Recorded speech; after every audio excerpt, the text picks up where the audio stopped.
Regional park गए, वहां दो बैठे थे इलू इलू।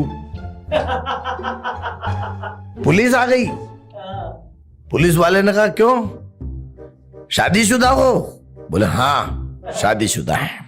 तो बोले यहाँ क्यों बैठे हो, घर जाओ। बोले साहब घर जाएंगे तो कयामत आ जाएगी, इसका पति इसको मार डालेगा ना, मेरी पत्नी मेरे को खा जाएगी।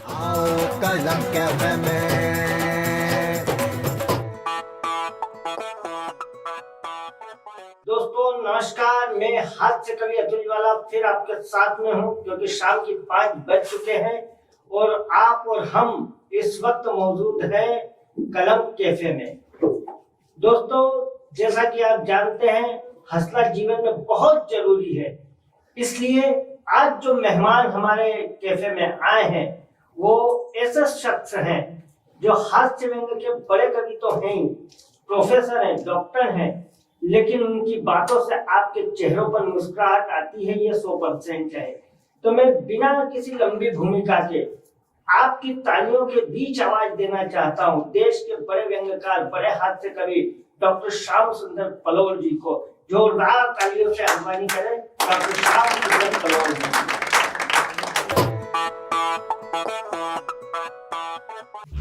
अतुल भाई ने मुझे उठाया, भगवान इनको नहीं उठाए। हाँ, हंसी तो कहीं से भी आ सकती है और कैसे भी आ सकती है। अभी अतुल भाई, मैं जब उधर से आ रहा था हमारे कवि मित्र को साथ में लेकर, इंदौर में एक रीजनल पार्क है, तो कवि मित्र बोलने लगे कि यार चलो इंदौर आया हूं तो रीजनल पार्क ले चलो। मैंने कहा चलो। रीजनल पार्क गए, वहां दो बैठे थे इलू इलू। पुलिस आ गई। पुलिस वाले ने कहा क्यों, शादीशुदा हो? बोले हाँ शादीशुदा है। तो बोले यहाँ क्यों बैठे हो, घर जाओ। बोले साहब घर जाएंगे तो कयामत आ जाएगी, इसका पति इसको मार डालेगा ना, मेरी पत्नी मेरे को खा जाएगी।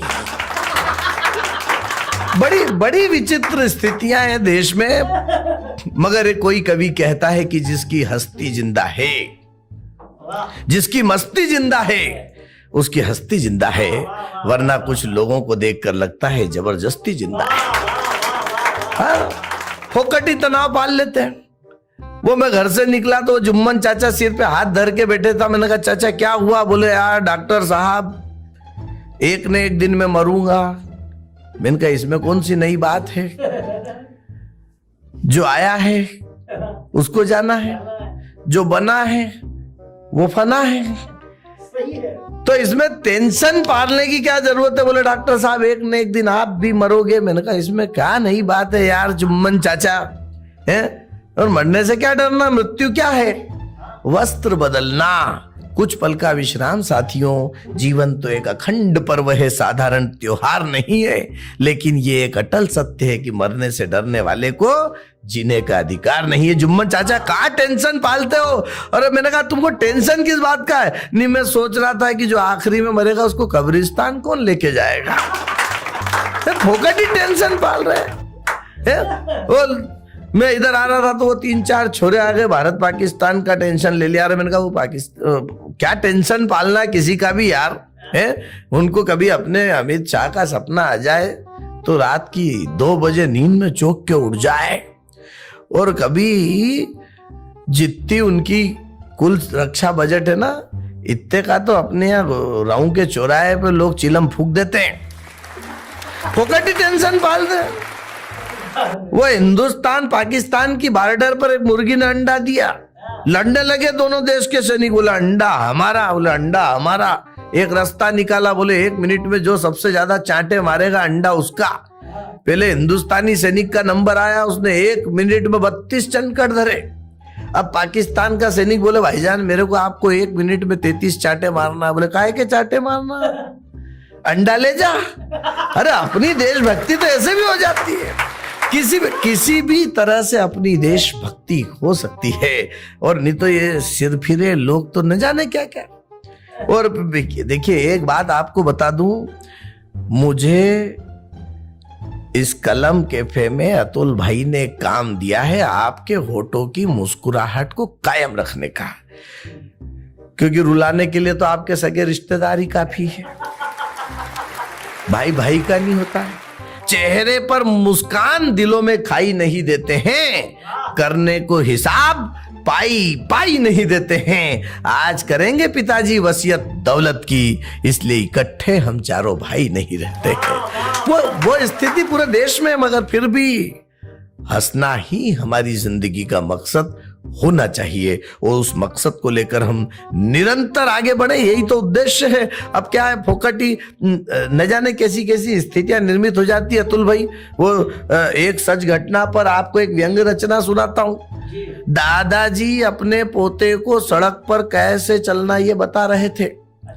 तभी नशे में टुन्न साइकिल सवार राहगीरों को सता रहे थे। चरामृत पान करके होले होले वो जा रहे थे डोले डोले। बेवड़े की शाही सवारी के पीछे धीरे चलो रे, ऐसा एक स्कूटर चालक बोले। उसी समय गली में से दो कुत्ते अलमस्त अंदाज में करतब करते करते आए, एक दूसरे के पीछे दौड़ भाग के चक्कर में उस नशेड़ी से टकराए। दृश्य कुछ ऐसा हुआ कि साइकिल के नीचे कुत्ता और साइकिल के ऊपर सुराधारी। भाई साहब उठ जाइए वरना 14 इंजेक्शन लगेंगे, ऐसा भीड़ चिल्लाई सारी की सारी। चिया चिया चिया करते वो श्वान जैसे ही वहां से भगे हैं, शराबी बोला, साला आदमी तो ठीक, अब कुत्ते भी दारू पीने लगे हैं। साला आदमी तो न जाने किन किन चीजों में हम उलझ जाते हैं। और बहुत विचित्र चीज है इस देश में। एक और विचित्र चीज है, अभी कोरोना ने लोगों को बता दिया कि योग का क्या महत्व है। बहुत योग बड़े स्टाइल में लोग करते। मेरा एक किराएदार है अतुल भाई, वो पट्टा मद्रास से आया है। मैंने उससे पूछा, मैंने कहा क्यों रे भाई तुमने मद्रास का नाम चेन्नई क्यों किया? बोले हम लोग लुंगी पहनते हैं, उसमें चेन्नई होती है। मैंने कहा वाह रे प्यारे लाल। अब एक दिन सुबह सुबह मेरे को फू फा की आवाज आई। मैंने कहा यार सांप निकल आया। मैंने डंडा उठाया, चढ़ाव के नीचे देखा सांप नहीं था। खिड़की से झांक के देखा, गमले के नीचे सांप नहीं था। जैसे ही मैंने अंदर झांका, वो पट्टा योग कर रहा था।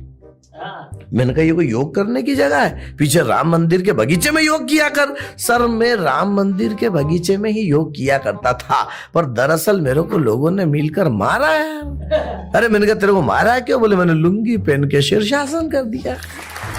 अरे बड़ी बड़ी स्थितियां खराब है। और अभी तो वो बाबा रामदेव के सब चेले बन गए, उनके अभियान में लगे हुए हैं। वो एक बच्चा आ गया, बोले बाबा रामदेव के यहाँ से मैगी लेके आया हूं। मैंने बोले इसको बनाऊं कैसे? मैंने कहा खाऊं कैसे? मैंने कहा एक नाक से खींच और दूसरे से निकाल।